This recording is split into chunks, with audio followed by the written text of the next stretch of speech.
My friends, Chris Cuomo here. Welcome to NewsNation. This is where right and left can come to try to be reasonable. So, Congress, both houses, have voted nearly unanimously to force the DOJ to release the Epstein files. A triumph for transparency, assuming the DOJ does what it is told. Now, I also see this vote as proof of what really matters to both sides. Not the survivors, not in my opinion, not transparency, not in my opinion, advantage over the other side. Why is there such buy-in? Because both sides believe that blame for hiding the Epstein files is death, okay? And everything is looked at through the lens of right and left, not what you and I value everywhere else in our lives, at work, as a partner, as a parent, as a professional, right and wrong. That's what explains the selective outrage that we get in our politics, the maddening, myopic view that the only bad things that matter are what the other side does. Republicans hold hearings over Biden getting a Ukraine prosecutor fired after his son makes millions. That's bad. Trump pardons a crypto billionaire right after he makes his kids tens of millions. Crickets. Democrats say, Trump, his tweets, they amplify political violence. They're furious with him about his most recent exploit, calling a woman reporter piggy. And rightly so. The president seems insistent on demeaning the office. But the left only hears the ugliness on the other side. The stuff from the squad, muted. The last election, the guy who's now the AG-elect in Virginia, Jay Jones, his texts were the most overt threats of an opponent I have seen. Crickets. Why? Yeah, but it's just the other side. MAGA hated lawfare against Trump, but happy when Trump goes after Comey and Letitia James. Ukraine, too much for the far right, too much military action for America. America first. President is surrounding Venezuela, blowing up ships that we know nothing about what he's doing with those boats. Crickets. Trump called out Clinton for accepting money from the Qataris, remember that? But then he accepted a luxury jet from them. I mean, come on. Melissa Hortman dies, you get one kind of outrage. Charlie Kirk gets assassinated, you get another one. Both of them shot, both of them for bad political reasons, but the outrage is selective. You know? Moments after the Epstein votes, the leaders of both parties reportedly cut a deal to avoid censures of their members. It's just so repulsive. It's so obvious and ugly. Republicans have Congressman Corey Mills. He's accused of a wide range of misconduct, like stolen valor. And then you have Delegate Representative Plaskett, a Democrat, communicating with Epstein during a hearing for help on her questions. These are both wrong all day long. You and I both know it, right? But why can't you be against both? No. The Democrats put up Mills and say, hey, you go after Plaskett, we're going to censure Mills. Remember what censuring is. Censuring is getting called to the carpet, and they go like this.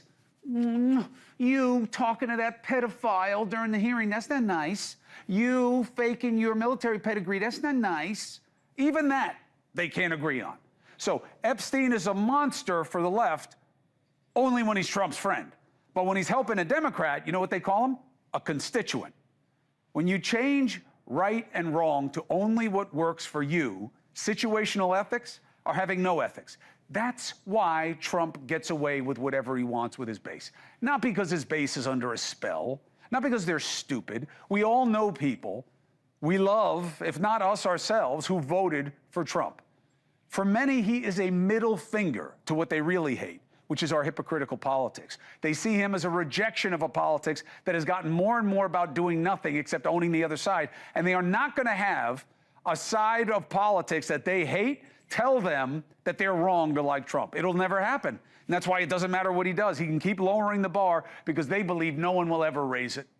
And we've lost the sense of what we value everywhere else. We see decency as weakness. We see knowing how to disagree with decency as weakness. We've allowed a social media sneering surreality that is fact-free and all about how you feel, where outrage is encouraged and rewarded literally by design. And our politics is an empty echo of the same, and that's all it is. That's why we get no buy-in from both sides for health care, for costs, or not using the military to surround another country for no reason, or anything except releasing the Epstein files.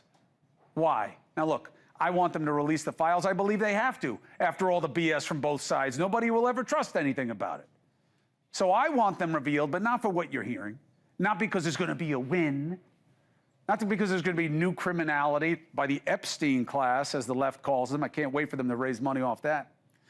But because I believe that when this is all released, it's going to prove that both sides were doing wrong by overpromising just to hurt the other side, not to help survivors. Okay? I'll give you another example of the game right out of the headlines to start our show.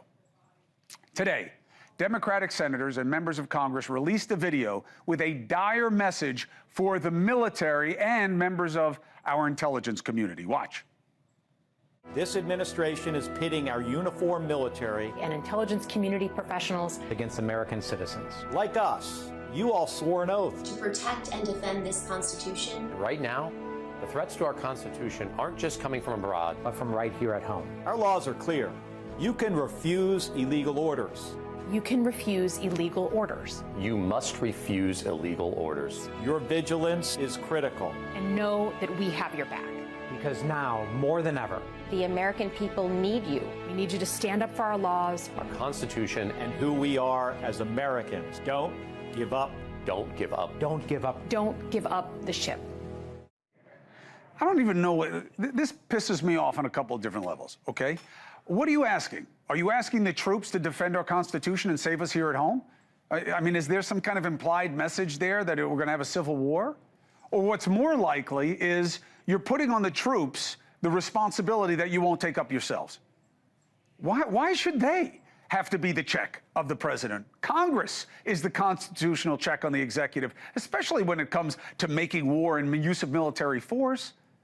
Don't kick the can to them. Don't make it about them. And by the way, it's a little bit of a scary thing that sounds like you're suggesting some kind of civil war. But let's clarify what's going on here and why this is being done this way with members of each side. Fair brokers, love having them both on the show. On the Republican side, you got member of Congress Randy Fine, who I had to give a little pap to on Twitter today, but that doesn't really count. He's on the Foreign Affairs Committee. And the leading Democrat on the Armed Services Committee, Adam Smith. It's good to have you both. Randy, appreciate you. Adam, appreciate you. Adam, do I have it wrong? Is it okay to say to the troops, hey, you have to stop Trump? Well, the one piece of it that you have wrong is that Democrats in Congress are trying to do that. I don't think you're wrong that Congress itself should stand up. The problem is we don't have the votes. We've introduced a resolution basically calling for a stop to the boat strikes. We've done a whole lot in Congress. So I don't agree with you that Congress isn't trying to do its part. I don't know that I agree with telling the troops something that they already know. I mean, the troops, they understand the Constitution. They understand the illegal orders. I don't, though, need to communicate to them. The only thing I disagree with what you said is the notion that somehow they're doing that because they don't want to do their job in Congress. They're doing that, too. It's just that the majorities in Congress have not agreed to allow those things to be heard and for Congress to stop what President Trump is doing. But we're going to keep trying. This is a rhetorical question, but do you think that your party is as loud about what's happening around Venezuela as it is about the Epstein files? Look, it's not exactly a bold point out there that Democrats and Republicans seek advantage. I think you got to take it issue by issue. And yeah, if someone's saying one thing and then saying the opposite, hold them to account. The big, broad, sweeping condemnation sort of robs us of the ability to say, okay, well, why did you take this position? Why did you take a different position? And let them explain it. As far as the Epstein files are concerned, yeah, I agree with you. At this point, I'm not looking for partisan advantage one way or the other. I think the country needs them to be released so there can be some clarity in what's happening, certainly for the victims, but also for the country that's been through this debate. The sad thing for the survivors is it's all going to be about what kind of gotcha you can find about the other side, because that's how it's been sold. And I think that part is sad, but we'll see what happens. Randy, this is the part of the interview. And now you. No. You know, with the Republicans, Randy, you know, I got the arguments about Ukraine. I don't see it the same way, but I understand the arguments. You know, America should be sticking home. This is what America's first is about. Let's stay out of foreign entanglements. We got enough problems. Now you have a president doing what I have never seen in my lifetime. The way he is surrounding Venezuela, what's happening with these drug boats, no discussion, no debate, and we all three know this is your legal purview under the authorized use of military force. There's no world where a president can do these things without any kind of notice to Congress. Why are you guys quiet? Well, thanks for having me. Look, I think what makes this different than Ukraine, whether you agree with it or not, the president believes they are trying to bring illegal drugs into the country to kill Americans. I mean, there's a direct threat to the country, and that's his perspective. But the president's being transparent. Tomorrow, in our SCIF, the place we can get classified information, the president's presenting a report that anyone can go and read and understand all the information that he's using to make those decisions. So he understands that he's accountable to Congress, and I don't think they can put all of it on TV for people to see, but they are making available to members of Congress all of the intelligence that they're using to make those decisions, and I'm looking forward to taking a look at it myself. I mean, can you think of any other time that America has reached out and touched people who are non-Americans and not explained it in any real way, just said they were drug dealers, and we never see proof of the drugs? We never see proof of their affiliation. Now, do I think that these guys are likely cartel guys? Yeah, I do. All of the way they're doing things looks like that, but that's my standard of an opinion, not as the President of the United States or the Secretary of War. Well, look, I trust President Trump's judgment, and there's no other reason to take these actions. Yeah, I do trust his judgment. Really? There's no other reason to do it, and again, you don't believe the president why else should, would you blow up these hold on, boats? Randy, hold on a second. Why would he blockade Venezuela? Because it looks strong. Why would he blockade Venezuela? Because he's trying to prove that socialism is a dangerous thing that has to be combated. Look, if you want to go after socialists, they're all over the place in South America. You also have one in Germany and in Sweden. If you want to go after cartels, start in Mexico. We both know what this is. This is a show of strength against someone he doesn't like. I think you made the argument. No, I think you made the argument. There are lots of socialists you could do this to. Why do this? It's because he believes they're trying to bring money into the country by selling drugs. And again, he's being transparent with Congress about what the information he has to base it on is doing. I do trust his judgment. He hasn't given me any reason not to. And I appreciate the fact that they volunteered to bring this information for us to go and look at so Congress can do its job. There's two problems with that. Go ahead. First of all, the administration has been giving a totally mixed message about what's happening in Venezuela. Yes, they talk about drugs, but then, like you said, they're surrounding Venezuela. They talk about fentanyl. There's no fentanyl coming out of Venezuela. He's talked about doing strikes in Venezuela. He's talked about regime change. So it is not clear. Is this a counter-drug effort, or is this an effort at regime change in Venezuela? They've not been clear about that. The second thing they haven't been clear about is the intel behind it. They have not shown us, okay, you've identified 24 narco-terrorist groups. How? You know, well, what's the intel that tells you that these are the groups that are key to it? And again, even on the basic question of fentanyl, we know they're wrong. That the report, I think, that you're talking about merely offers the legal justification, I've read it, which is highly questionable, for doing this. It doesn't explain where the intel is that led them to the conclusions on the boat strikes that they're making, and that's what hasn't been transparent. Yeah, I've just seen it. Look, first of all, why do I love that you guys are here? Because you both make cogent cases and you're standing next to each other. And as simple a gesture as that is, it means everything right now. I see the same thing in Nancy Mace, Anna Paulina Luna saying, hold on, we don't care what Corey Mills did. I'm not backing away from Plaskett talking to Epstein during a hearing because we don't want one of ours to take a hit also. We only want clear kills. Randy, that is about right and left, not right and wrong. Well, look, I voted to censure Plaskett. I think she should have been censured. She's texting with a pedophile. Mills? That's not okay. But Mills being investigated by the Ethics Committee, and I think we should allow that investigation to go forth. I think what Corey did or didn't do isn't known with certainty. I think we knew what Plaskett has done, but he needs to be investigated. They've got the guy who said, I never signed off on his award. I never did it. I've never seen it. Anyway, I take your point. I think Adam, both last should word. It should apply to both. It should apply to both of them. Plaskett hasn't been investigated either. She sent a text back and forth with Jeffrey Epstein. And by the way, they're not just censuring her, they were removing her from a committee. That's more than a censure. Same for Corey. Okay, and those things should be investigated. We shouldn't have knee-jerk censures where some member decides they're going to file something and 2 days later we vote on this. We have an ethics committee. Do the investigation and then reach the conclusion. This is like, reaching the conclusion before you even have any sort of investigation. So I agree with you on Corey Mills, but the same ought to apply to Plaskett. So that's where I think the inconsistency is. I said to somebody today as a joke, who is a common Republican source of mine, I said, oh man, I really wonder now. You know, Epstein had called me to kind of help me, direct me with what should be going on with the release of the files, and I took his lead on a couple of things. The guy was like, "What?"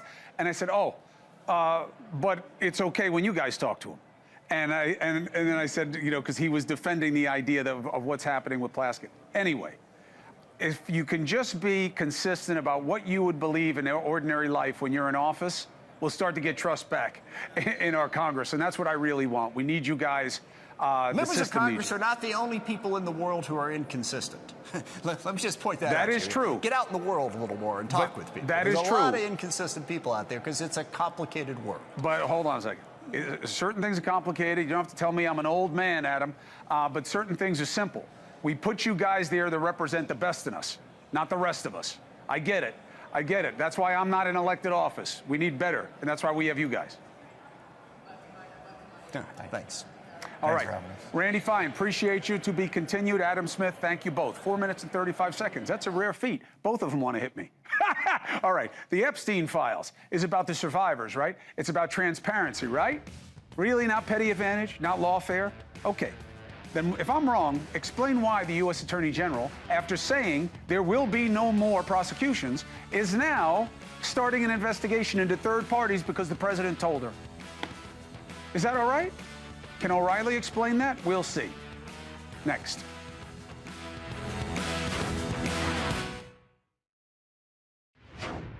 What changed since then that you launched this investigation?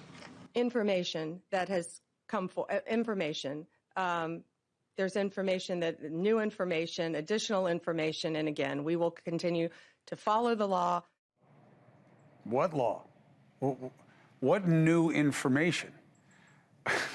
They put out a statement saying they've looked at everything. Here's what it is. There will be no more prosecutions. Now, what is it? The president doesn't like the optics of this, so he's saying pivot and pretend it's the other side? Let's get perspective. The best-selling author of many best-selling books, including the latest, Confronting Evil, Mr. Bill O'Reilly. What am I missing about this, Bill? Everything. Your whole presentation tonight is... And so I'm here, and you're lucky I'm here. I'm going to do it gently, Cuomo, because it's the kind of guy I am. Yeah, you're known for that. Subtle. Humanistic. Yeah. Okay. So the first thing is that Pam Bondi just said 5 times in less than 30 seconds, there's new information. But she's not going to tell us what it is. No. Because that's not what any law enforcement agent does. But I'm not making excuses for it. No, not you. I have no idea what they're doing. No, look, I know you live to put me in that box. Yeah. Every morning you get up and say, oh, I just want to put O'Reilly in the MAGA box. I know you do. So if it were Merrick Garland saying that, you'd be saying, I wonder what the new information is from Merrick Garland. This is really interesting. I'd like to know what the new information is. But there's no new information. Not a chance in hell you're going to get it. There's no new information. And you're not going to get it from it. There's no new information. Okay, well, you're Karnak the Magnificent, you know. I don't know. I'm waiting. And I'll wait a long time because they don't want to give out any information. Okay, so let's just go back for a moment. I wrote a book called Killing the Killers, and I hope you read it. If you haven't, tomorrow you need to start. Barack Obama used the exact same technique that Donald Trump is using to wipe out ISIS in Iraq. And he declared ISIS a danger to the United States, and then he waxed them to the tune of maybe 5,000. Didn't consult with Congress, didn't consult with anybody. Nobody knew about it. Nobody could get any information out of the Defense Department about it. It was all secret. Special forces were there, drones were there, wiped them out. Obama loses, Obama ends his second term, Trump comes in, follows the exact same policy as Obama. Didn't change anything. And then about 8 months later, Trump came out and said ISIS is done, and it was done. That is exactly what's happening now with Venezuela. Same dictum, same thing. Then you go back a little further, maybe when you were in high school, and Bush the Elder removed Noriega in Panama under the, and he didn't even bother with Congress either. He just said, this guy's running a narco state, and we're taking him out. And U.S. troops went in, okay? Took him out, installed a much friendlier government to the United States. So that, just want to put it on the record. It's not Trump doing something that hasn't been done. He's just using every bit of power he has. Now, does he want Maduro out? Yes, he does. Is this a pretense to shake up Maduro? Yes, it is. Are drugs a danger to the United States? Yes, they are. Has this been going on far too long? 4 decades? Yes, it has. Is there any other way to beat the cartels? No, there's not. There. Now, you want to get into what with Bondi and the Justice Department? The president, what do you want the president just announced that he signed the Epstein release bill. So now it's just about the timing and see how the DOJ does it. It just happened while you were speaking. I didn't want to interrupt you. Well, I knew that was going to happen, and I won a lot of money with my liberal friends. I baited them, and I'll give it all to charity. So now, give it to the East Hampton Fire Department. You know you got a donation from me for those people. Thank you very much, Bill. They can all go to Florida on spring break with what I'm giving them. No, that's not what we're using it for. I know. So it makes it very difficult for Attorney General Bondi to do any sleight of hand now when the president has signed and only one person voted against it, a guy in Louisiana, a congressman, who I assume doesn't have cable TV. Again, maybe he was in a bayou teche. Maybe he couldn't get back from the bayou. I don't know. One guy, all right, 500 plus voted to release it. And American people want it out. Okay, so now we're going to see, not everything, because they'll have to redact some things. Now I want to give you a compliment, Cuomo, and I hate to do this, as you know. So I'm watching your show last night, and you've got a lead guest, a lawyer for one of the victims, okay? One of the survivors, whatever the name is now, okay? Makes a very compelling case that her client's life was ruined by Epstein and these powerful guys, and that we need to know everything. And I'm sitting there going, yeah, we do. Then you take your 4-minute and 27-second break, and who shows up but Alan Dershowitz, who proceeds to destroy the victim, the survivor, destroy her by what she had said, and I don't think you knew it. I certainly didn't know it, and no one watching knew it, that the woman was a loon, was falsely accusing everybody, said all Jewish people I know are pedophiles. Now, I wanted to ask you, when you heard Dershowitz say that, which is undeniably true, what did you think? It made me think that 2 things can be true at once. She denies, Ms. Farmer denies having said it the way Alan puts it out, and we don't have a direct transcript of it. A lot of it is anecdotal. And she could be anti-Semitic and been assaulted. It could be both. But it goes to credibility, though. It definitely goes to credibility, and it's a reason that Ms. Giuffre, may she rest in peace, was never put on the stand. But just because somebody can be torn up on cross-examination doesn't necessarily mean they're lying, Bill. But here, no, I'm not convicting the woman of anything. What I'm saying is, this story was not told in any kind of context. It wasn't. Well, I'm not going to, but I don't shy away from context. Viewers didn't know. Here's what I knew. No, I was aware of it, but it was Alan's story to tell because it was part of his case file.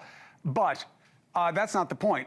What I definitely knew was what was going to happen when he said it, which is just about everybody on the left calls Alan Dershowitz a pedophile, that he's a pedophile protector, and that he's lying about this and he smears all women because you are on one side or the other. That's my problem with the Epstein release. Did they do that last night? Because I didn't see it. He's getting killed. He's getting killed. They can't have him on anymore. So they killed. You smeared the attacker. They killed Dershowitz. Okay. Of course. Of course. But so, look, go ahead. Wait. This makes my point that I made last week on this broadcast. When you have a fanaticism like that, and that's not everybody, this is the fringe, both on the left and the right. These are the loons. When you have that, these people are going to use anything, anything to destroy the opposition. So when you release, all right, thousands and thousands of pages. It's coming. Right. With names that are not in any context whatsoever, people's lives are going to be destroyed. This is what happened in Salem, Massachusetts. Oh, so-and-so is hanging around with the witch. And I saw it hasn't changed in 300 years. That is the danger of this whole thing. Now, look, it's despite hard. that I mean, danger, Dershowitz said you have to release the material. everything, but you said they're going to redact certain things. What I don't understand is, well, they're going to redact the victim's information. If the victims want the information out, the survivors want the information out, then you should at least consult with them, because the more things are redacted, the less this release is going to matter. Because remember, it's been overhyped. I don't have any beef with that. It's been overhyped My beef so is, much that people are already going to say, well, they told us during the MAGA campaign that this was going to unveil Pizzagate in the deep state. And they told us on the Republican side that the whole Epstein class is going down. They're taking down all the elites. And when that doesn't happen, they'll want more. Look, people believe what they want to believe. There's a Morning Consult poll out yesterday. It says 60% of the people have already convicted Trump of crimes against humanity because of Epstein. 60%. Already convicted him. He's guilty. We don't really need any evidence, do we? Let's just get the tree and the noose and do what they did in Salem, because that's who we are now. This is so dangerous. Oh, my God, this is dangerous. So guys like me, and I hope you, all right, will then watch the reaction to what comes out and try to provide context to it so that people and families don't get destroyed. Because if we don't, and we're the last line of defense here, if we don't, people are going down, and hard. Yeah, won't be the first time. That's what cancel culture is all about, crowdsourced consequences without due process. But you're right, we are on watch for what happens. But I got to tell you, there are a lot better positions to be in than defending people accused of protecting pedophiles. You don't have to defend. You do not have to defend. All you have to do is present, like Dershowitz did last night. I believe Dershowitz, and I'm not a pal of Dershowitz. I believe him too, and I got to tell you, I mean, he says he was able to do what most people can't, which is prove he didn't do something. Depends who your audience is. Yeah, the allegation was recanted by Ms. Giuffre, who's passed away since then, took her own life, and his defamation suit went away, and they negotiated words that they were both happy with about it. But most people still think that he's in the Epstein files and he's dirty. These are tough times. Yeah, because they don't pay attention. Yeah. All they do is read the headline. Bill O'Reilly, thank you for your perspective as always. 4 minutes and 30 seconds. We're going into the break. The Senate echoed the Epstein vote. The president just signed it. So what are we expecting? What do you think comes out now? Also, I want to clue you in on the biggest domestic story. Dusty, do I have this part or no? All right. I want to clue you in on the biggest domestic story no one is talking about. Senator McConnell's shady final act that may deny medicine and relief to millions. A fellow Republican, a fellow senator from the same state who's trying to stop him. I promise you, what he is fighting will affect you or someone you know.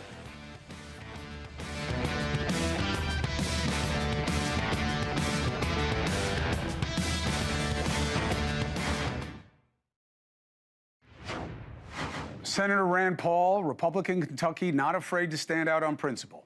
He pulls the curtain back on what's happening in our government on a couple of major issues in the interview you're about to see. This is from my podcast, The Chris Cuomo Project. You can subscribe on YouTube right now. The Epstein files are an obsession now in politics. Why do you believe that is, and what do you think happens with the Senate vote? You know, I think the Epstein files represent something more than the particulars. They represent this idea that people are distrustful of government and justice.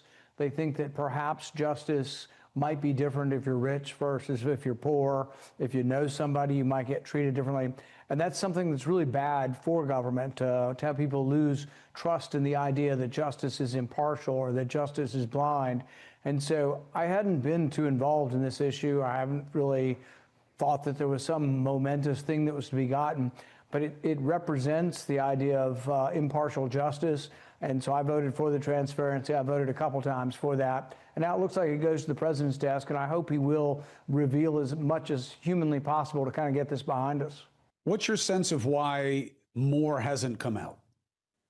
You know, I don't really know. I think it also could be that nothing comes out. That, you know, we know most of the people that have been on the planes. We know most of the people have had an association, you know, with Epstein. I don't know that there is going to be any earth-shattering or groundbreaking revelation. I really just don't know. I mean, I'm open to hearing it, and I support the transparency, but that's as much as I know. Are you worried that the transparency won't land that way, that people are so convinced there's smoking guns in there on either side that they'll never be satisfied, and this makes it worse?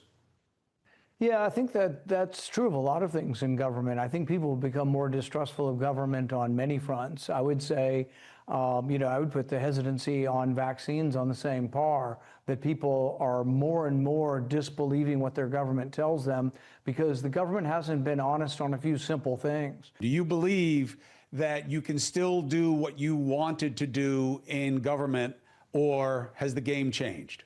I think the arguments are just as important or more important. So, for example, if you ask me what one of the most important things that I debate, it would be whether or not to send your kids or my kids or somebody's kids to war. There is probably no more important debate. If I'm not here, there aren't many people that will argue that most wars of aggression or most wars, offensive wars, shouldn't be fought, that we should fight when we're attacked, that Congress should vote. People like, oh, Congress is so feckless. And I always remind them that when we've been attacked, we've been fairly unified. One of the lines that I've added to virtually every foreign relations bill that comes through is, nothing in this bill is to be construed as an authorization of use of force. I've tried very hard to be a voice on foreign policy to say, let's re-examine this in a thoughtful way. The idea of blowing up 83 people on boats coming off of Venezuela, we don't know their names. We've been presented with no evidence of their crime. We don't know if they're armed. And when we do capture them, we just send them home. There's got to be drugs floating in the water, I would think, when you blow up the boat. Do we scoop up the drugs, test the drugs? We know that the Coast Guard, when they examine boats off of Miami, 1 in 4 boats that they board does not have any drugs on board. Are we really willing to accept the odds of 25% of the boats we're blowing up might not be drug boats?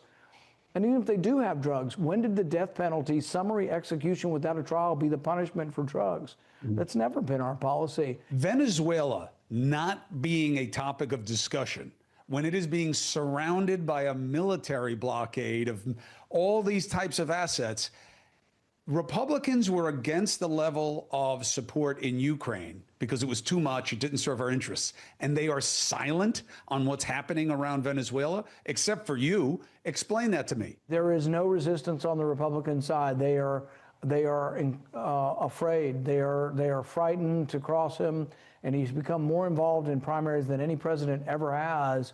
And they're just afraid. Even the ones who have a correct instinct are afraid to say anything. I'm watching the shutdown negotiation as it winds down. Senator Rand Paul says, hold on a second. We have to be aware of what's happening with hemp. It is immediately dismissed. Rand Paul is making a stunt. Rand Paul this. What hemp? This is silly. What did you make of that moment and why you chose it? Well, it's funny because a lot of people think I chose the moment. I didn't choose the moment. I didn't put the provision banning hemp products. So Mitch McConnell stuck this provision in. After I had it removed in the summer, I objected. They needed my consent to move forward quickly, so they left it out of the bill. They airdropped it back in. What they put in there on language on hemp completely overturns about 25 states that already have their own rules. I'm disappointed in it, but it's a big industry. It's a $25 billion industry. It's going to be wiped out. And there's a lot of the people who use these products that are mad now. And I tell them, call Mitch McConnell. I'm not done fighting on it, and we're going to see if we can get it reversed. Senator Paul is right about that. And the reason you're not hearing about it is because one side doesn't perceive advantage against the other, because that's the way the game is played. You want to check out my podcast? You can watch the full interview. He has a lot of insights in it. He's standing alone right now, the Chris Cuomo Project, wherever you get your podcast. 4 minutes and 15 seconds. Up next, the people who matter most. You. Let's get after it.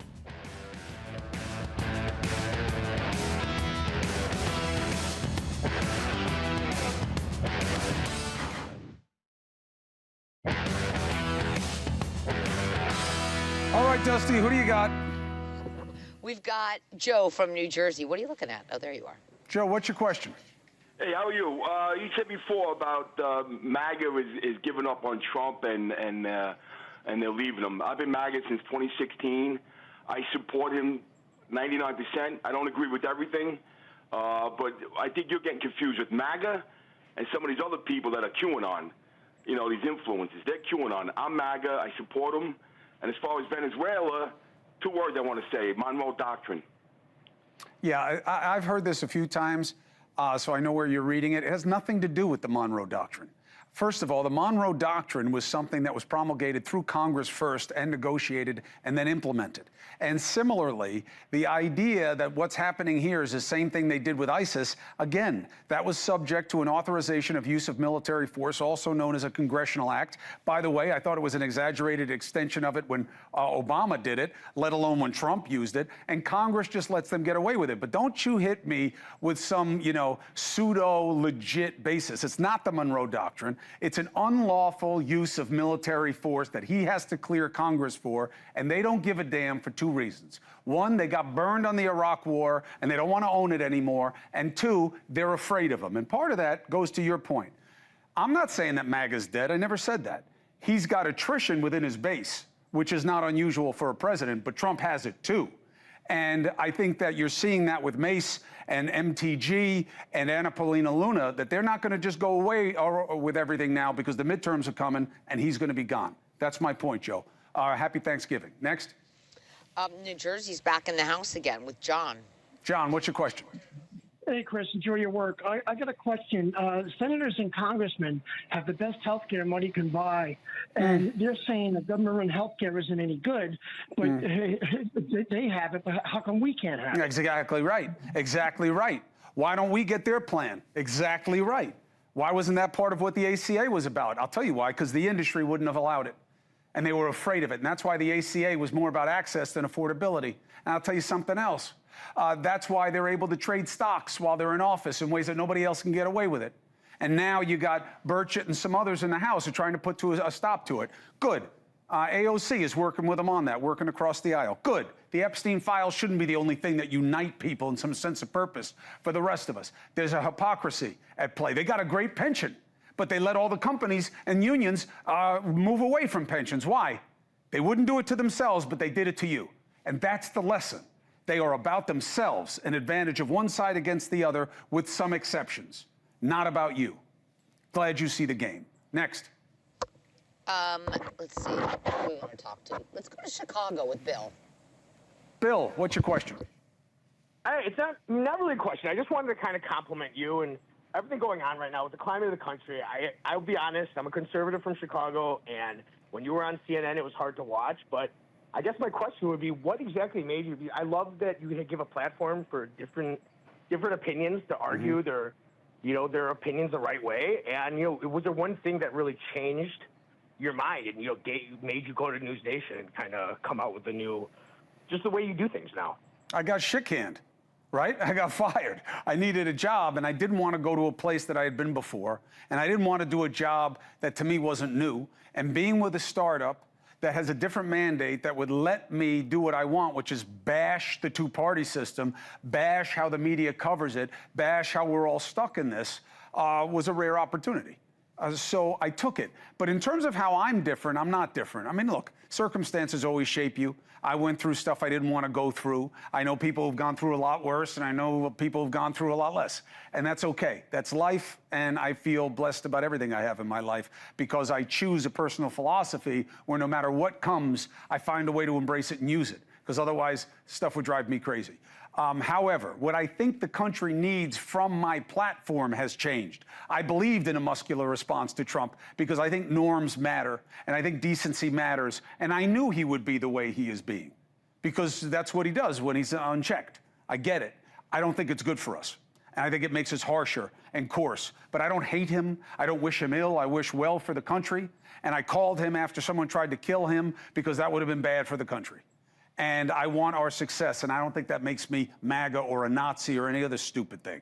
So I think it's about what the country needs, not about who I am, if that makes sense to you. But thank you for the compliment. Best to you and the family. Next. It was like a twisted compliment. He always, like when they start it's always like that. I couldn't stand you, but I like that. It's always like that, because here's why. He probably perceives that I say more things that he already believes. And that's what it is, because it's Jets Patriots. It's not about being open-minded. It's not about having a constructive conversation where you agree to disagree. You agree to kill the people you disagree with. It's very different. Okay, Maddie Stew. You know Maddie Stew. Maddie Stew. He's a regular. What's your question? Hey, Chris. Now that the Trump-Mamdani meeting is official, does anything meaningful come from this, or is this more surface than substance? No, it's always surface.